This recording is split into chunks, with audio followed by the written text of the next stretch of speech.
Look at the map of Europe today. A single, solid entity. Now look back to the early 1800s. The landmass we call Germany did not exist. There was no central government, no single law, no unified defense. It was a sprawling, jagged mosaic of 39 independent states. Each territory operated like a separate kingdom, demanding its own tolls, printing its own currency, and enforcing its own erratic borders. A traveler could cross through 5 different jurisdictions in a single day, facing 5 different sets of rules and 5 different rulers. This was not a nation, it was a collection of competing interests, constantly jostling for space and influence in the heart of the continent. The political landscape was a tangle of overlapping claims and ancient rivalries that seemed designed to keep the region permanently weak. How did this fragmented, chaotic landscape manage to pull itself together? How did these disparate pieces forge a path toward becoming one of the most formidable empires?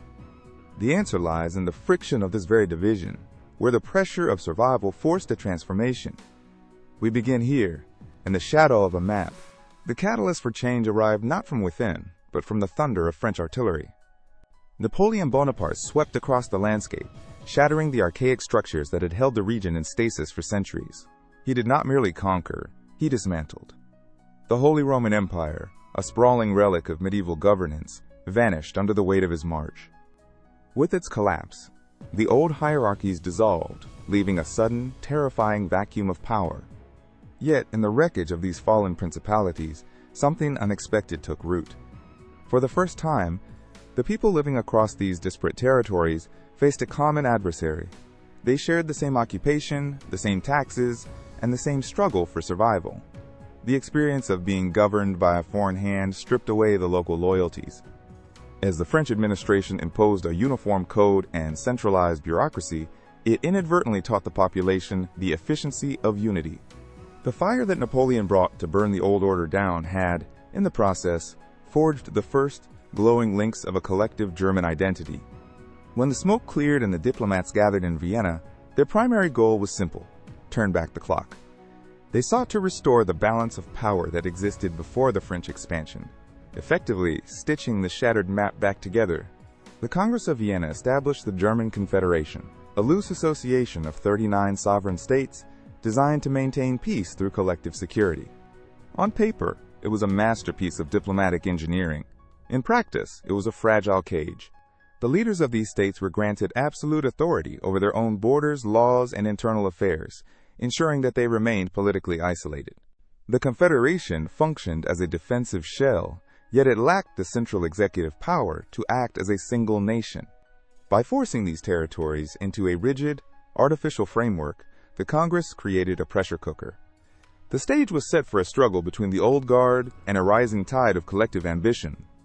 As the Confederation stagnated in its own contradictions, the center of gravity began to shift decisively toward the north.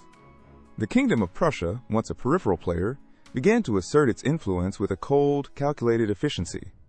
Unlike its neighbors, who clung to the remnants of feudal tradition, Prussia invested heavily in the one currency that mattered in a fractured landscape: discipline.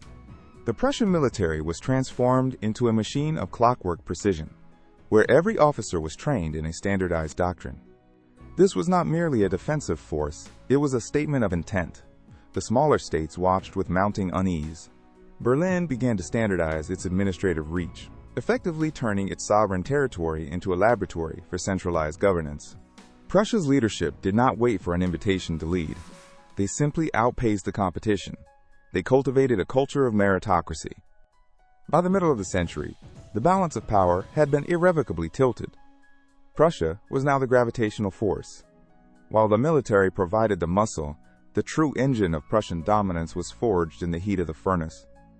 Across the Ruhr Valley and the plains of Silesia, the landscape underwent a violent metamorphosis. Chimneys pierced the horizon, casting long shadows over fields that had remained unchanged for centuries. Coal was extracted from the earth in record volumes, feeding the insatiable hunger of new ironworks and steel mills.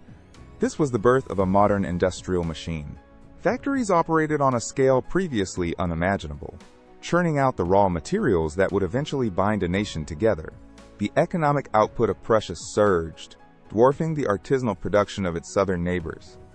Wealth flowed into the state coffers. providing the financial capital required to sustain a long-term vision of unity. Every new blast furnace and every steam-powered loom served as a tangible brick in the foundation of an empire. Prussia possessed the resources to build, to supply, and to sustain, turning the abstract concept of a nation into a concrete reality. The industrial output of the factories required a pulse, a way to move the weight of progress across the fractured map. Prussia answered this need by laying down a web of iron that would fundamentally alter the geography of the region. Thousands of miles of steel track began to snake across the countryside, carving paths through forests and bridging rivers that had long served as natural barriers. This was not just a transport network. It was a physical tether pulling the independent states into a single, cohesive orbit. Where travel once took days of arduous movement by carriage, the locomotive reduced the journey to hours.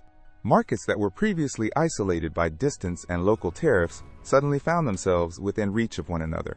The rhythm of trade accelerated, forcing a new level of economic synchronization that made the existing political fragmentation feel increasingly obsolete. As the iron web tightened, the psychological distance between the North and the South evaporated. The railway effectively shrank the map. The infrastructure was complete, the tracks were laid, and the furnaces were roaring, yet the political map remained a stagnant puzzle. Into this vacuum stepped Otto von Bismarck. He did not arrive with grand speeches about liberty or the lofty ideals of the liberal reformers. He arrived with a ledger of power and a cold, unblinking assessment of reality. Bismarck walked into the halls of power in Berlin and immediately began to dismantle the prevailing assumptions. He looked at the industrial might of Prussia not as a byproduct of progress, but as a weapon to be wielded. Where others saw the potential for parliamentary debate, he saw the necessity of absolute control. He spent his days in quiet, dimly lit rooms, studying the shifting alliances of the European powers, mapping out the weaknesses of his rivals with surgical precision. His gaze was fixed on a singular objective, the consolidation of authority. He moved through the court with a calculated stillness, observing the friction between the states. The era of idealistic discourse was ending. Bismarck began to replace the soft language of diplomacy with the hard, uncompromising logic of national interest. He understood that the map would not redraw itself through consensus. It would require a firm hand, a clear objective, and the willingness to discard the old rules of engagement. The Budget Committee sat in a haze of bureaucratic optimism, assuming the path to unity lay in parliamentary procedure and majority votes. Bismarck stood before them, his posture rigid, his voice cutting through the stale air of the chamber. He did not ask for their consensus. He told them the time for speeches and majority resolutions had passed. The room went cold. He leaned forward, his hands gripping the wooden lectern until his knuckles turned white. He declared that the great questions of the day would not be decided by the soft touch of diplomacy or the endless cycle of committee debates. He spoke of the reality of the age, a reality forged in the furnace of conflict. Blood and iron, he stated, the words hanging in the air like a physical weight. The silence that followed was absolute.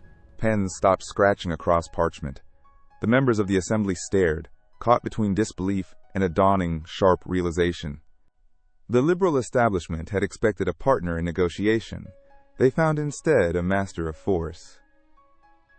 By the time he finished, the political landscape had shifted beneath their feet. The shock of the speech lingered, but Bismarck had already moved past it. He operated on a principle that rendered his rivals obsolete, Realpolitik. To him, ideology was a luxury that states could not afford. He stripped away the pretense of moral alignment and replaced it with a singular, ruthless focus on national interest. When foreign ministers approached him with traditional protocols, they found no purchase. He treated treaties as temporary tools, not sacred bonds. He would offer a concession in one region, only to demand a strategic advantage in another, leaving his adversaries constantly off balance. They expected a predictable opponent who played by the established rules of European diplomacy, yet he constantly broke the rhythm of the game. He would leak information to one capital to stir anxiety in another, watching from his desk as the resulting friction served his own ends. His desk became the center of a web where every thread was pulled with intent. He did not seek to be liked, nor did he seek to be understood. He sought only to be effective. The confusion of his opponents was his greatest asset, as they spent their energy trying to decipher his motives while he was already executing the next phase of his design. With the internal path cleared, Bismarck turned his gaze toward the borders. He recognized that true unification required the removal of external interference, specifically the influence of Austria and France. He began to play a game of shadows across the continent. He approached the Austrian court with promises of shared administration, only to create friction that would eventually force them into a position of diplomatic isolation. He knew that to lead the German states, he had to make Austria appear as an obstacle to progress rather than a partner.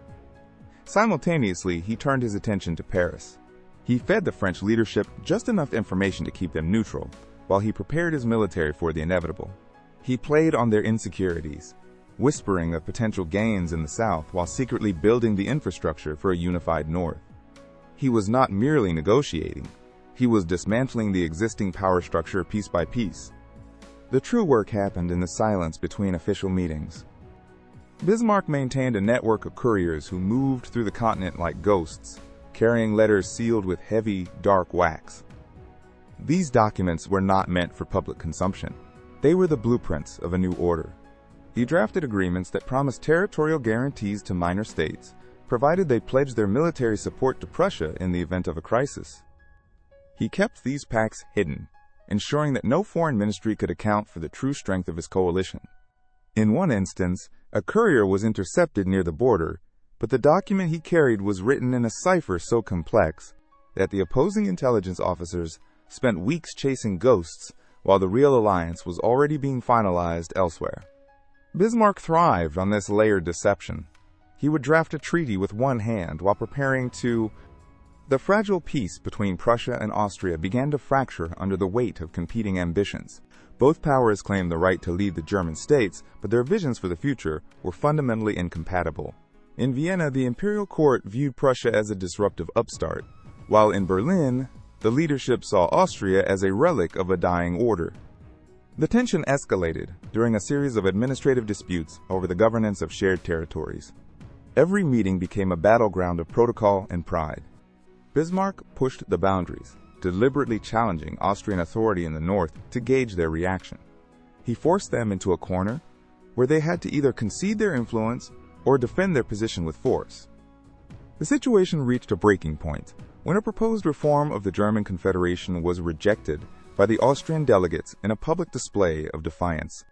The rivalry had evolved from a struggle for influence into an inevitable collision that would decide the future of the continent.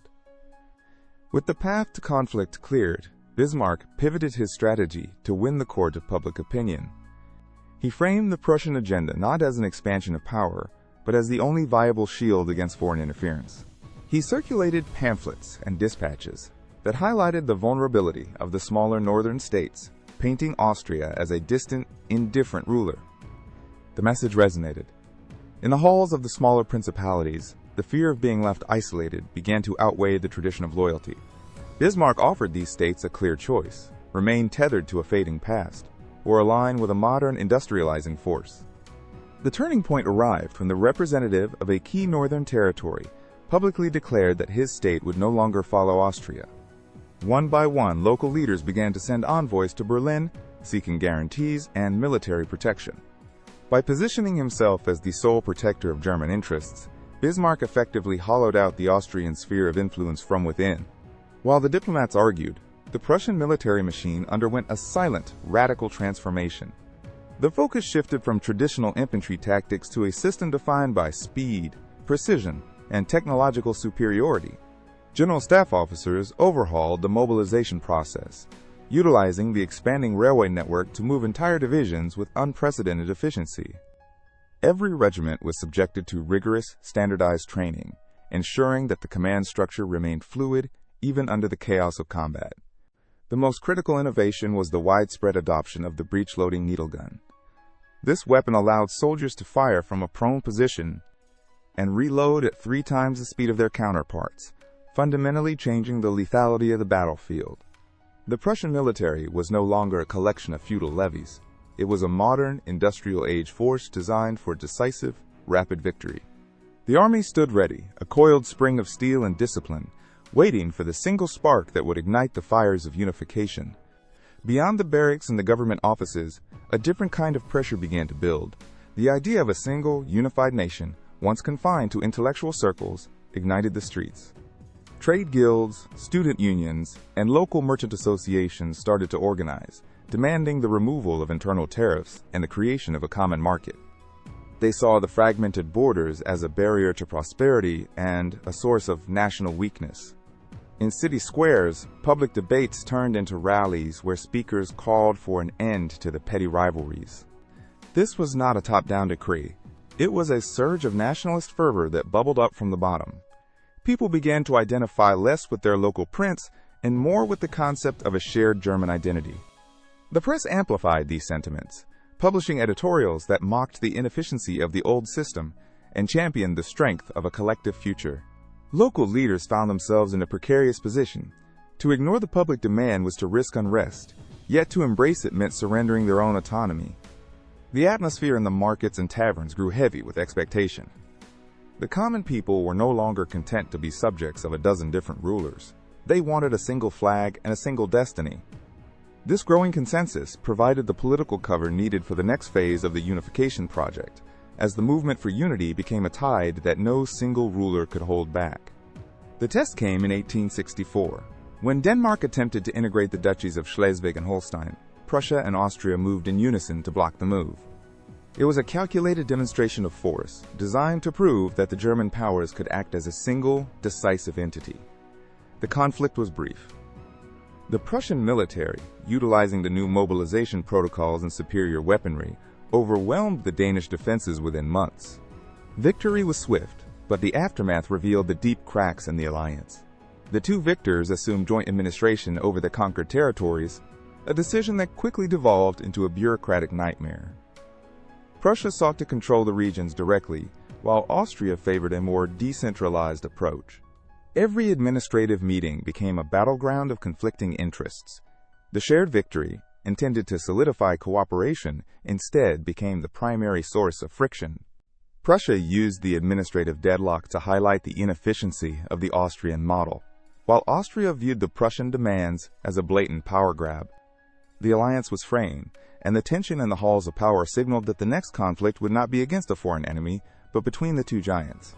The administrative stalemate in the duchies was no accident. It was a trap. Bismarck nurtured the friction, allowing the joint governance of Schleswig and Holstein to fester into a public crisis. He issued demands that he knew the Austrian leadership could not accept without losing face, turning disputes into a test of honor. In Berlin, the rhetoric shifted. Official dispatches began to characterize the Austrian presence as an obstacle. Bismarck moved with surgical precision, isolating his rivals by securing neutrality agreements with other European powers, ensuring that if war came, Austria would stand alone. He flooded diplomatic channels with conflicting proposals. Every attempt by Vienna to negotiate was met with new conditions. The goal was to make the cost of peace higher than conflict. By the spring of 1866, the trap was sprung.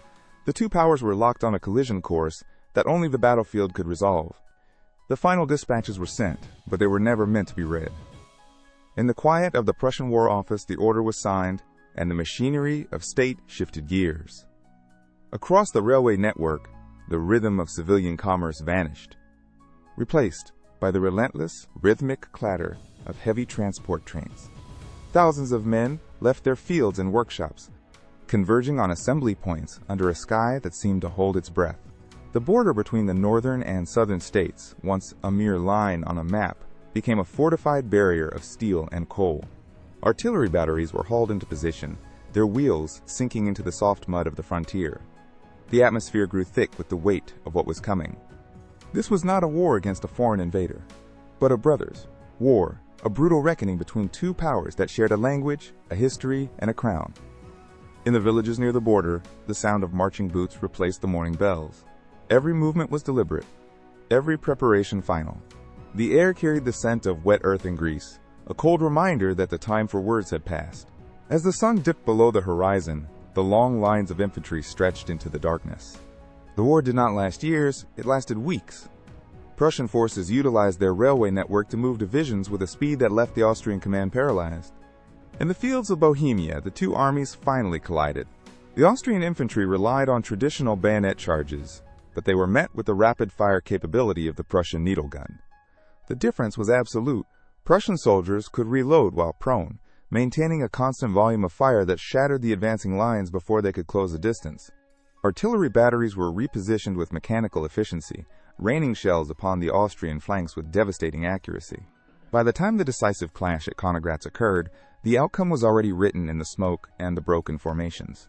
The Austrian army, once considered the premier force of the continent, found its command structure fractured and its supply lines severed. Communication broke down, and the retreat turned into a rout. Within 7 weeks, the map of Central Europe was permanently altered. The defeat stripped Austria of its leadership role among the German states, forcing a total withdrawal from northern affairs. The influence that had held the region in a delicate balance for decades evaporated in a single summer. Prussia stood alone at the center, its military dominance undisputed, and the path to a unified empire finally cleared. Otto von Bismarck sat alone in his study, the telegram from Ems resting on the mahogany surface. It was a standard report of a meeting between the Prussian king and the French ambassador, polite and entirely unremarkable. Bismarck picked up his quill. He began to strike through lines, removing the nuance, the courtesies, and the diplomatic softening. He condensed the text into a sharp, jagged summary designed to sting. He did not invent a lie. He simply removed the dignity of the encounter. He read the revised version aloud, the words now carrying the weight of a direct insult to the French state. He handed the document to his secretary with a single instruction: release it to the press. Within hours, the telegram circulated through the cafes of Paris. The reaction was immediate. The French public demanded a response. Napoleon III declared war, exactly as Bismarck had calculated. Bismarck watched the reports of the mobilization with a cold, steady focus. The first domino had finally fallen. The valley at Sedan became a cage. Prussian forces executed a rapid flanking maneuver, sealing the exits, before the French command realized the scale of the encirclement. From the surrounding ridges, the Prussian artillery batteries opened fire. They utilized heavy steel breech-loading guns that outranged and outclassed anything the French could bring to bear. Shells rained down into the valley floor, turning the French positions into a chaotic landscape of craters and splintered timber. There was no room to maneuver and no line of retreat. By midday, the French infantry were pinned against the river, their formations shredded by the constant, rhythmic thud of the Prussian batteries. Napoleon III stood on the field, watching his divisions disintegrate under the relentless pressure. He signaled for a ceasefire, but the order arrived too late to save his army. He surrendered his forces, and with him the entire French defense collapsed. The news of the capture reached Berlin within hours. The fall of the French army at Sedan sent a shockwave through the southern German states. For years, Bavaria, Württemberg, and Baden had maintained a cautious distance from Prussian influence, wary of losing their autonomy to the northern giant. But the news from the front changed the political math overnight. The French threat was suddenly neutralized by the sheer efficiency of the Prussian military machine. In the streets of Munich and Stuttgart, the mood shifted from apprehension to a surge of collective momentum. Local leaders watched as the Prussian advance continued, realizing that the old balance of power had been permanently dismantled. One by one, the southern governments opened negotiations with Berlin. They integrated their military commands into the Prussian framework. The hesitation that had defined their policy for decades evaporated, replaced by a sense of shared destiny forged in the heat of the conflict. By the time the Prussian columns reached the outskirts of Paris, the fragmented landscape was finally becoming a single, cohesive force. The doors to the Hall of Mirrors swung open, and the silence of the palace was broken by the rhythmic, heavy tread of Prussian boots. This was not a diplomatic visit. It was an occupation of the symbolic heart of French monarchy. Sunlight flooded the gallery, reflecting off the glass panels and the gilded ceiling, illuminating the gathered officers who stood in rigid, disciplined rows. The air held the metallic scent of polish and the faint, lingering smell of wood smoke from the distant front lines. At the center of the hall, the transition of power was formalized. There was no debate, no negotiation, and no hesitation. The proclamation was read aloud, its words echoing against the mirrors, stripping the room of its past associations and claiming it for the new order. Every surface in the gallery seemed to amplify the shift in the continental balance. The French leadership, once masters of this space, were now absent, their influence erased by the stroke of a pen and the presence of the assembled military command. The proclamation solidified the Union. The proclamation concluded, and the room turned its attention to the center of the dais. King Wilhelm I stepped forward, his presence commanding the space as the gathered princes and generals bowed in unison. The title was spoken, echoing through the hall, German Emperor. This was the final pivot point, the moment where the collection of independent states ceased to exist as separate entities and merged into a singular imperial authority.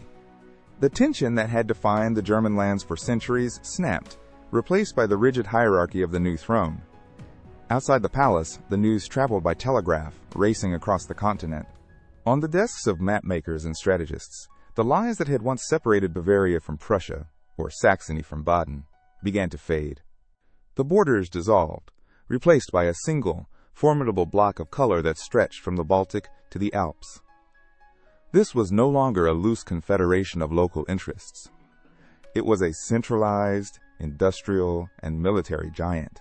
The map solidified, the ink drying on a new reality that redefined the center of the continent.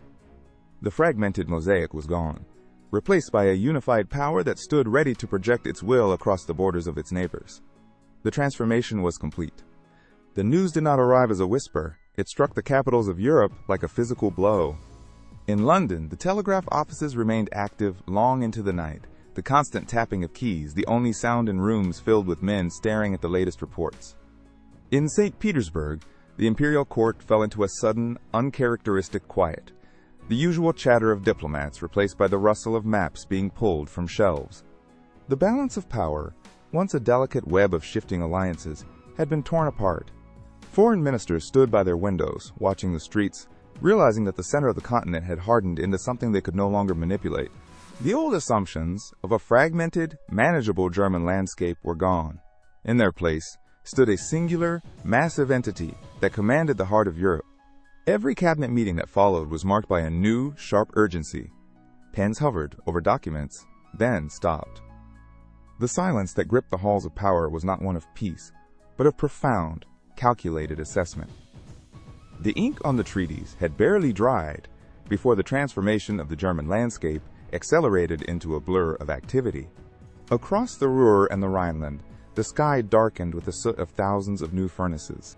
Railways expanded like veins across the map, feeding coal and iron into the maw of an insatiable industrial machine.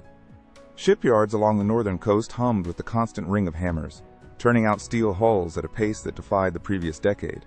This was not merely growth. It was the birth of a titan. The empire channeled its newfound unity into a singular, relentless drive for production.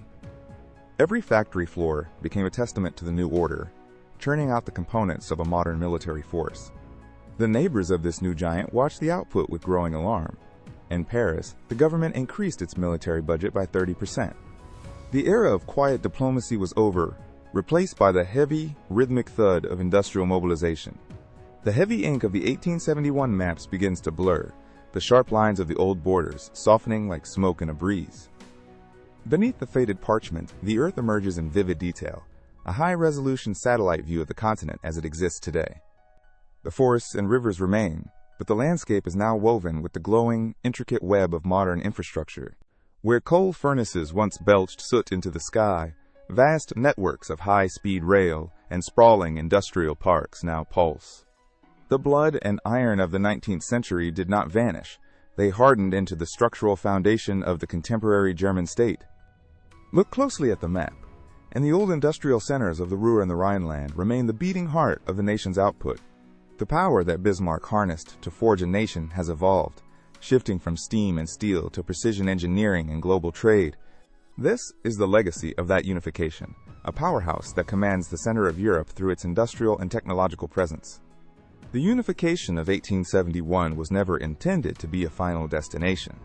It was the closing of one long, fractured chapter and the violent, sudden opening of another. When the cheers faded in the Hall of Mirrors, the map of Europe had been physically altered, but the deeper currents of history were only beginning to shift. The creation of this new empire did not resolve the tensions of the continent. It concentrated them into a single powerful core. Looking back across the distance of time, the rise of this unified state stands as a pivot point. It proved that a collection of independent voices could be forged into a singular industrial force Yet, it also demonstrated how quickly such power can reshape the destiny of every neighbor. This was the birth of a modern giant, but it was also the start of a trajectory that would test the limits of diplomacy and the resilience of global order.